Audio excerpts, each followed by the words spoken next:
Your name, Divya, age, 20, gender, female, major, psychology, year, freshman, and ethnicity. Indian. What is your disability? I have SMA type 2, which is spinal muscular atrophy type 2. There are 4 types. I obviously have the second type, as I've said 3 times now. So basically, my muscles are really weak, and I don't have the ability to build muscle, and my muscles also atrophy. So, like, I sit in my wheelchair, which means that I'm always in this position. So, slowly, my legs muscles have atrophied, and I can't, like, flatten them, or they don't straighten the whole way. That's like just an example. And I was diagnosed at the age of 2 when my parents decided to take me in to the doctor because I hadn't started walking. And as you know, most infants start walking at the age of 1 or 2. And the doctors did a muscle biopsy, which is where they cut out a piece of my muscle and basically examined it, and that's how they diagnosed me. So when I was 2, I used to be able to hold on to things and stand up or kind of crawl, but as time got worse, I wasn't able to do any of those things. And now I'm fully dependent on my wheelchair. How does your disability affect your daily life? With everything physical at least. I can't do anything without help except for driving my chair or using my phone, but if I had to use my phone, I would still need someone to hand it to me or place it in a position that I could use it in. So basically all physical activities.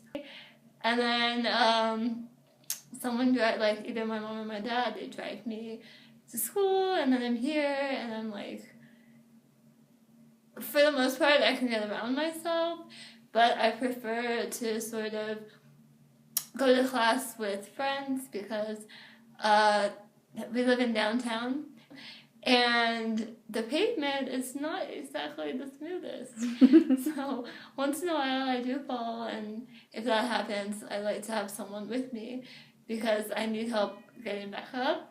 And if no one's with me, I have to ask random strangers, which doesn't always work out for the best. Yeah, and then when I'm in class, I need a note taker because I can't write for long periods of time or fast enough. So I can write, but I'm a slow writer and I get tired really fast. So I have a note taker that helps me to take notes. Then I get out of class. Like, if I have to eat, I need help from my friends. I can't go to the bathroom the whole day because I need help, obviously, to go to the bathroom. And my parents aren't with me. Like, I don't want them with me. But they're not with me during the day, and Georgia State doesn't provide disability help in that way. So I don't pee for like a period of, I want to say 9 hours. Oh. Because I'm here from 11 a.m. to 7 p.m. because I have back-to-back classes. And then I pee at 8 in the morning, and then I pee when I get back, which is like 8 at night. Sometimes later because traffic. So how does your disability affect the way people see you and treat you? I get lots of mixed reactions. There are some people who don't want to associate with me, so they'll like pretend like not to see me or kind of avoid me because I think they don't like know how to handle the situation. Well, there's not really a situation that needs to be handled, but people are just really awkward. Which I kind of understand. I mean, I'm awkward too. You know, like, they don't understand that I'm just the same. It's the only thing different about me is the way that I look. because I just sit on a chair, whereas you guys don't. And then there are other people who treat me like I'm two. Like there's something mentally wrong with me because of my wheelchair, which is kind of absurd if you think about it. But you would be surprised at how many people actually like think that there's something mentally wrong because there's something physically wrong. So, for example, the other day, so I don't know, I feel like some people are really awkward and try to avoid me. Other people are like overly friendly or, you know, kind of like, I don't know, what's the best way to say it? Like, demeaning, or they try to belittle you. Wow. And then other people are super, super nice to the point that they're too nice. They're like, oh my god, you're so inspirational. And, you know, like, I just look at you and I think about my life and I feel so fortunate. And I'm like, okay. Well, I know that you lived in India and in London. Can you like compare how they treated you there to here? Yeah. In India, it was a nightmare because, okay, so in India, the type of culture there, or that was there, was that you're not, if you're disabled, you're not supposed to have a place in society, or you're not supposed to be seen in public. It's like a really shameful thing for the family or whoever, you know, is like related to you. You kind of don't speak about it, you don't tell people about, you know, your disabled family member. And so you keep them in the house and they're sort of like a vegetable. Or if they have they have like no contact with the outside world. A lot of that is changing now. It's a little bit more liberal now, but you know, like when something is in practice for a really long time, it's really hard to change it fast. So it's changing slowly, but when I was there, well, I obviously like used to go out because I like my family's not like that, and I was born here and I lived here, and so I always went to school and went out and like had a normal childhood, or as normal as I could have one. So in India, I used to go out, I went to school, I used to go to the mall, and people would just stare. Like plain out, rude staring. They would just stare. Like, you know when someone's staring at you and you look back at them and they try to like avoid contact, they wouldn't even do that. I would look back at them like, why are you staring at me? And they would still just stare. Or they would like come up to me and be like, what's wrong with you?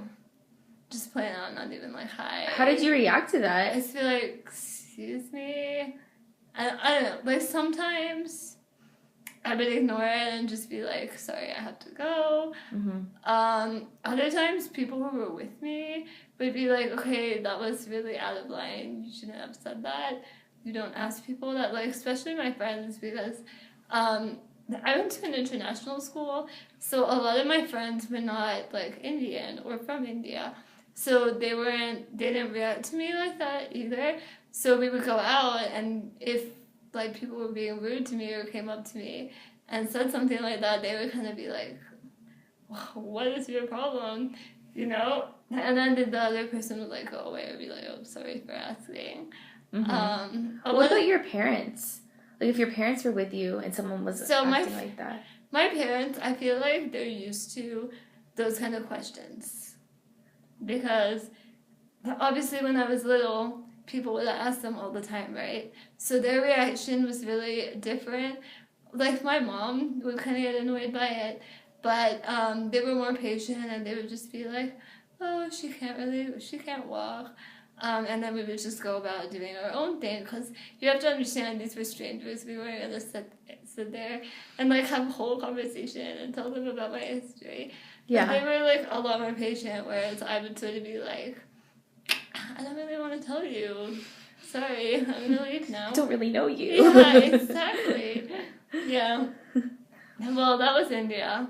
So people would stare or come up to me and just ask me what's wrong with me. Or you would get some people who would, like, I actually met a couple of people, this was a little bit rare, but I met a couple of people who would come up to me and be like, where did you get your wheelchair? I know someone, or my sister, or my mom, she can't walk. And I want to get a wheelchair for her. Where did you get one? So they were like, that's where I could see that stereotypes in society there was really changing when people would come up to me and be like, I want that, for my family member. Yeah, that was always, like, the best. And there is, like, a place in India that does do wheelchairs now. So I actually had an answer for them, too. So that just started happening. Yeah, well, I don't actually know how old that agency is or whatever, but I know it's not very popular. Because the reason I found it was because I was having a problem with my American wheelchair, which is actually this one. And obviously when you're in India, it's hard to fly all the way here to get it repaired at a regular basis. So I had to find somewhere local to, like, give me parts or help me with tuning it or whatever. Yeah. So that's how I found it. What about the resources there? Just for, like, when you go to school and things like that? Yeah, I didn't have any help there at all. Like, at all. I didn't have a note taker. I had to ask friends to help me out. I didn't have, again, like, anyone to help me go to the bathroom. I didn't even, kind of like Georgia State, but at least Georgia State has, like, an option where I ask friends to help me note take, but then they pay them. In India, nothing was set in place. Like, I get double time or extra time for my exams because since I'm dictating, it takes a lot longer. So over there, I had to introduce that concept at the school that I went to. And I had to go to the principal, and I had to tell her about it, and I had to get her to approve it. Was it hard? No, because I went to a really small school. It was a really new school, and it was a really crappy school because it was such a new school. But the reason I went there was because it was the only school in my area that had ramps. So it was a small school, and the principal was more in touch with her students since it was a small school.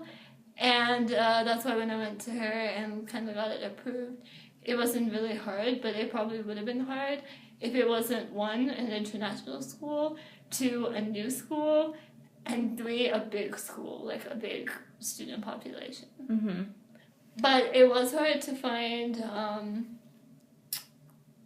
because you have to, like, invigilate or, like, look over students when they're doing their exams. So it was hard to find people to do that for me because I would have to do them in a separate room. And they would never have, like, staff and stuff. So it was not always ideal. In London, it wasn't like that different from here.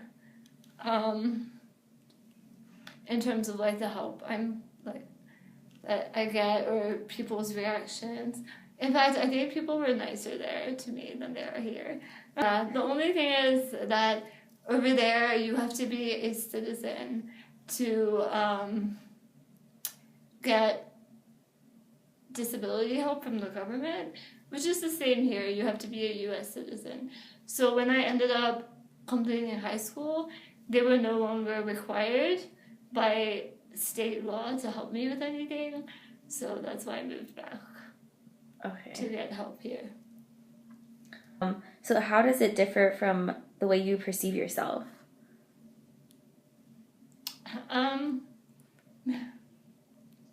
Trick questions, Brittany.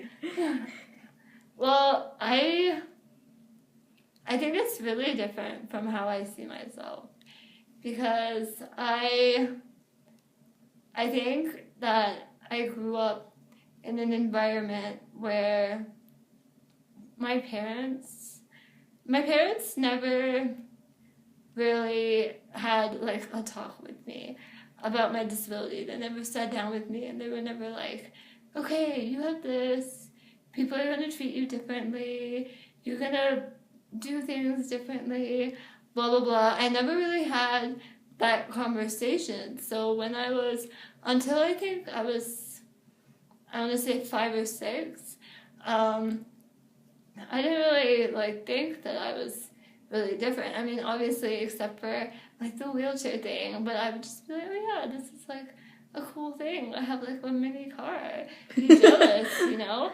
And it was sort of like I have no recollection of ever thinking, oh my gosh, like I'm such a weirdo, or I'm really like feel sorry for me, like I'm disadvantaged, you know? I never like thought that. And then I turned like 5 or 6, and I think someone said something to me at school that made me feel really bad, and then I was like about my disability. I don't remember exactly what it was. I was really young, but they said something to me, and I came home and I was just really sad. And my dad was out of town, and so my mom was like, "What happened?" And I was like, I told her, I was like, I don't want to be in the wheelchair. Like this guy made fun of me at school, and I don't want to. Why can't I like get out of it?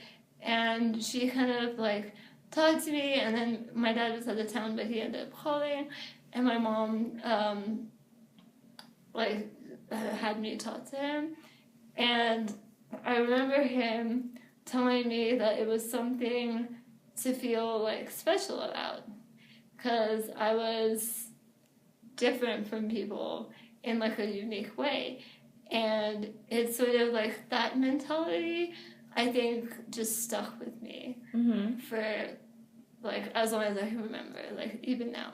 I mean, yeah, sometimes I feel annoyed or bad or just like, why is everything so complicated? You know, because my disability makes everything complicated. Like, I can't do anything without my disability interfering with my life. And it can get really annoying because, I mean, I'm a college going student. I'm doing 15 credit hours. I have family, I have friends that come with their own drama. And then on top of that, I have to deal with this stupid, like, disease, you know? So it does get me down once in a while. But at the same time, I don't feel too different from people. Because I have the same emotions. I have the same, like, everything. The only thing that's different is that I have to do things differently. And that's just physical things. And I think mental being is like a big part of yourself, more than physical is. Because how does it matter if you can't lift a spoon? What matters is like your personality and, you know, how you talk to people or how you treat people. Yeah. So if everyone would just understand that, then people, you know, it would be such a, like, it would be a better world. In what ways do you feel vulnerable in today's society?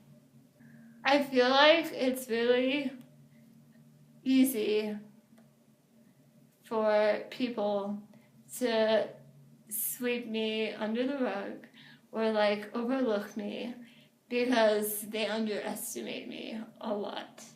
So, for instance, I'm going to school right now, and to be a neuropsychiatrist eventually, like in the future, in like another 10 years or something, if I get through med school.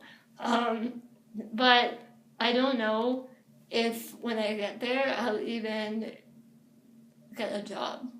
Because a lot of times, even looking for a job right now, just like a little small student type job, is really hard because people will look at my application and they'll like me, okay? And then I'll go for an interview and they'll see me.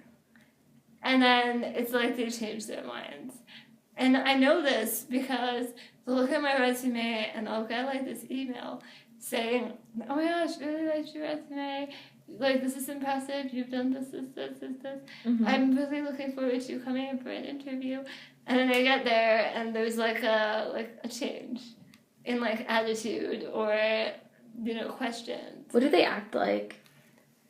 Well, I bet they're surprised, first of all, because I mean, I don't know, but I on purpose don't write about my disability on my resume, because that way I know that this is why I didn't get the job, rather than it being like, oh, it could have just been something on my resume, so I don't write that, and then I get there and it's, I don't know, some people are okay with it. They act the same in the interview sometimes, and then later I get a call like, oh, sorry, we hired someone. Have you had a job? I did a little bit of, I had my own column, which actually speaks about my disability. And I did, so that was my job. And I kind of did it from home because it was freelance.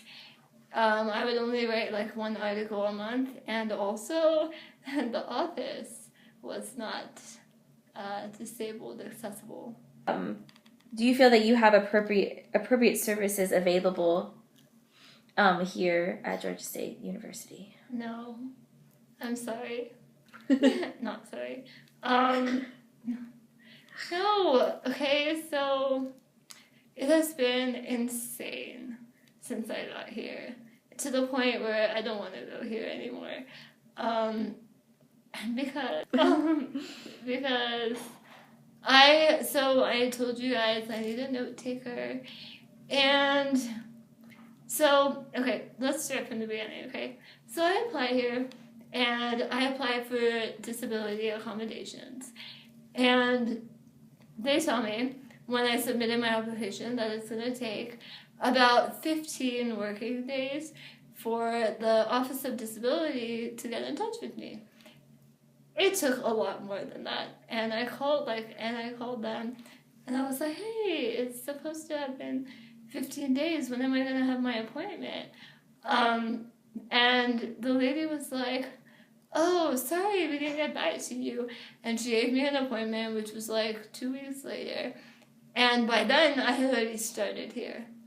I had already completed a week here, and I had no help at all. So I had to ask my mom to come into classes with me the first week and a half, because I had like no help in place.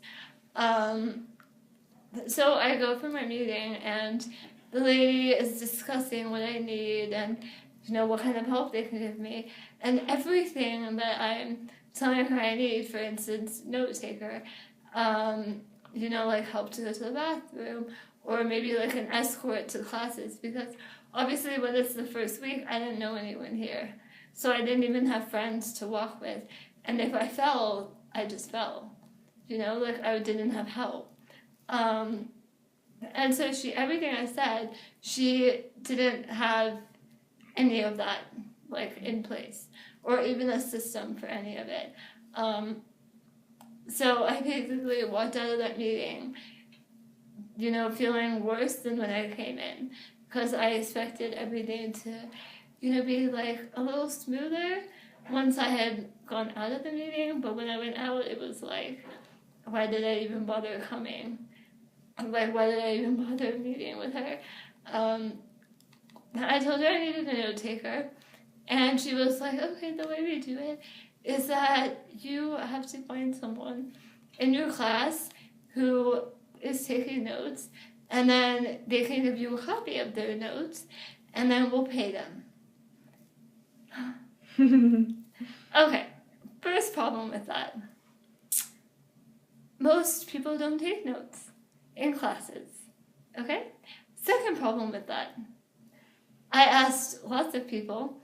None of them want to take notes or have that responsibility of giving me a copy, because lots of people like to sign the roll and then get out of class early, okay? Third problem with that, plagiarism. If someone is giving me a copy of their notes, say we both have a paper due in that class, we're going to look at our notes, and we're going to write our paper based on our notes, right?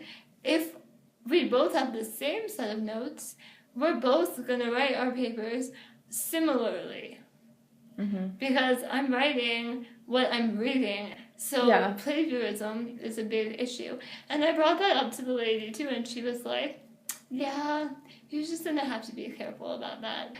Fourth. I'm on the fourth one, right? Fourth problem with that type of note taking is that I have to rely on someone else's notes and the way that they write notes for themselves. Yeah.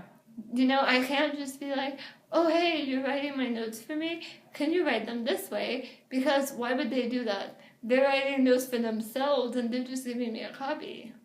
So at the end of the day, even if I do get a set of notes, they're not really that useful to me. Mm-hmm. Because I go back home and I'm studying for a test.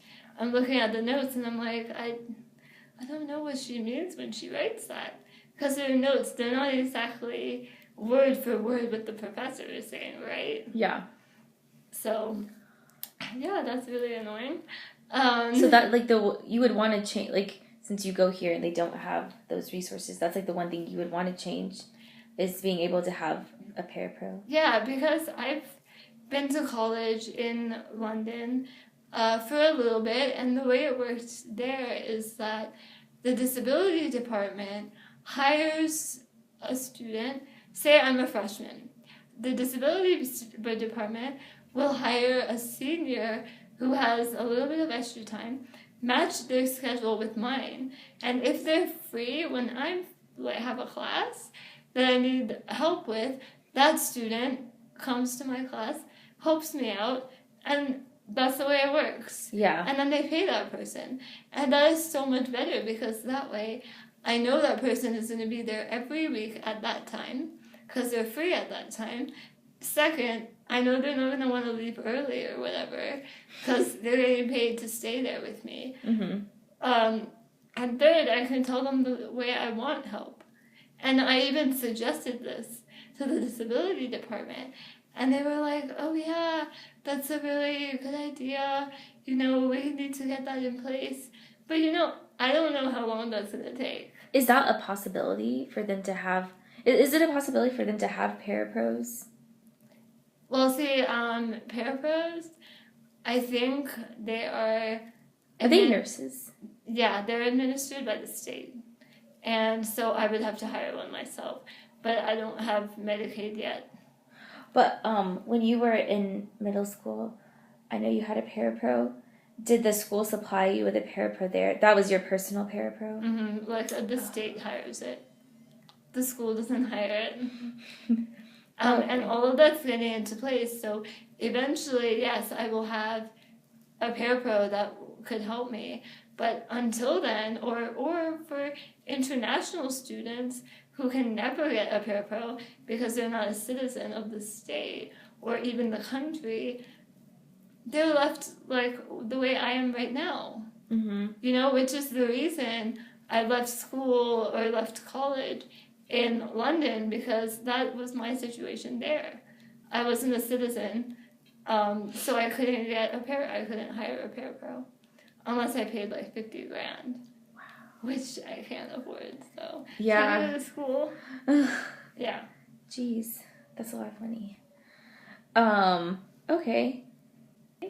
Do you have anything else that you would like to share with my class?